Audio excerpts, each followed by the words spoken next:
మహాదాతగా, వీరుడిగా, సూర్యుడిగా కర్ణుడిని అభివర్ణిస్తూ ఉంటారు. మరోవైపు కర్ణుడు దుష్ట చతుష్టయంలో కూడా ఉన్నాడు. మరి ఈ కర్ణుడి యొక్క వ్యక్తిత్వాన్ని ఎలా విశ్లేషించుకోవాలి? అనేక మందికి తెలియని రహస్యం ఒకటి ఉన్నది ఇందులో. కర్ణుడు పరమ దుర్మార్గుడు, అందులో ఏమాత్రం సందేహం లేదు.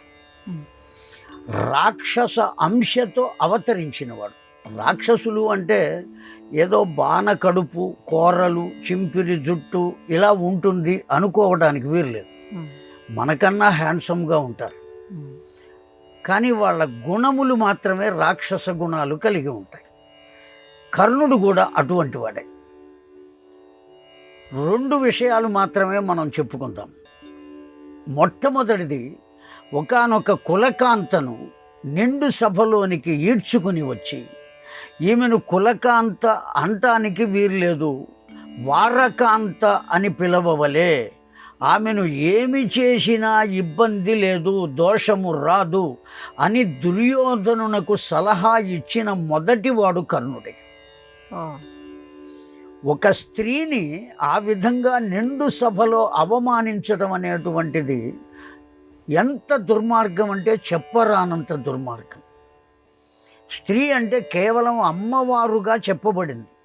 ఆ అమ్మవారి చండీ సప్తశతిలో ఆ అమ్మవారి యొక్క స్వరూపాలు మొత్తం చెబుతారు. యా దేవి సర్వభూతేషు ఛాయారూపేణ సంస్థిత, యా దేవి సర్వభూతేషు క్షుధారూపేణ సంస్థిత, యా దేవి సర్వభూతేషు క్షాంతిరూపేణ సంస్థిత, యా దేవి సర్వభూతేషు కాంతిరూపేణ సంస్థిత, మాతృరూపేణ సంస్థిత.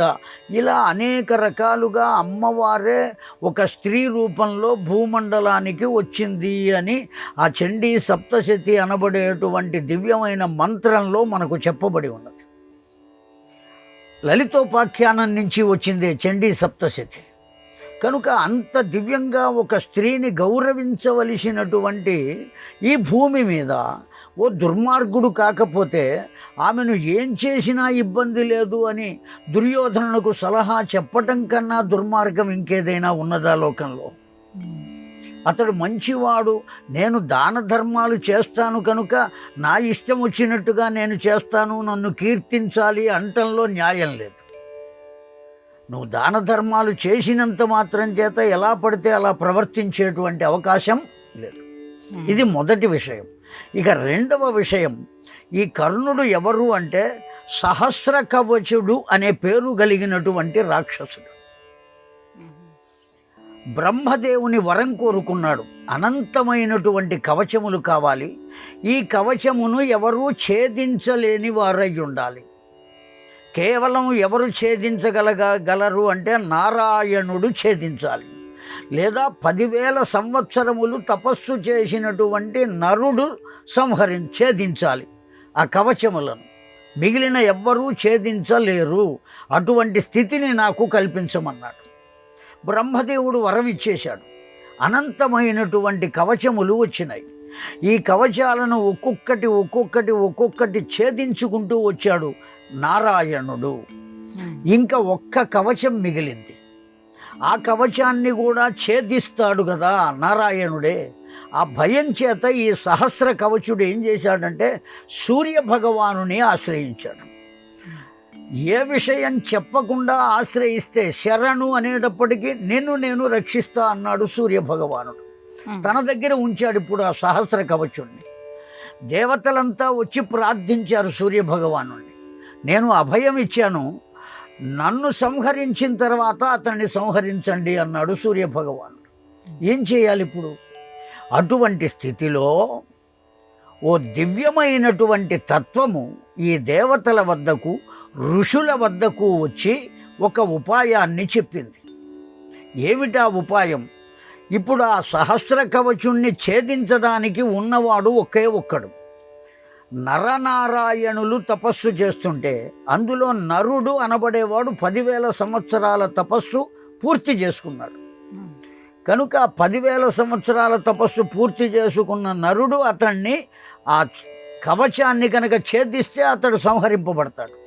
చిట్ట చివరికి మిగిలిన కవచం అది. ఇప్పుడు ఈ నరుడు అనబడేటువంటి వాడు అర్జునుడుగా అవతరించాడు. అతన్ని సంహరించడం కోసం.